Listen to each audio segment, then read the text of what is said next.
adeptes de la grande toile, bonjour. Aujourd'hui, nous allons parler d'un film avec le plus célèbre aventurier du grand écran, Benjamin Gates. Non, je déconne, c'est bien Indiana Jones dans Les Aventuriers de l'Arche perdue. Nous sommes en 1936. Parti à la recherche d'une idole sacrée en pleine jungle péruvienne, l'aventurier Indiana Jones échappe de justesse à une embuscade tendue par son plus coriace adversaire, le français René Belloc. De retour à la vie civile, Indy sera mandaté par les services secrets américains pour retrouver la mythique Arche d'Alliance avant Belloc qui s'est associé aux nazis. Tout comme avec Star Wars, George Lucas s'est grandement inspiré de l'univers des serials à la mode dans les années 30-40 pour en faire une histoire mettant en scène un explorateur à la recherche de reliques au pouvoir surnaturel. De son côté, Steven Spielberg rêve de réaliser un film de James Bond, mais George Lucas lui propose beaucoup mieux, Les Aventuriers de l'Arche perdue. Dès les premières images, Indiana Jones est puissamment iconique. La séquence d'ouverture nous montre un personnage héroïque qui franchit les obstacles sans problème et qui n'a peur de rien ni de personne. Mais une fois qu'il aura récupéré l'artefact qu'il est venu chercher, tout va radicalement changer.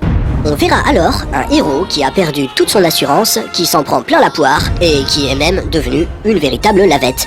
Tout au long du film, ce jeu de valorisation et de dévalorisation va faire d'Indy un héros faillible, presque sur le déclin, mais aussi un personnage profondément humain auquel il sera facile de s'identifier. Indiana Jones n'est pas seulement un aventurier, c'est aussi un professeur d'archéologie.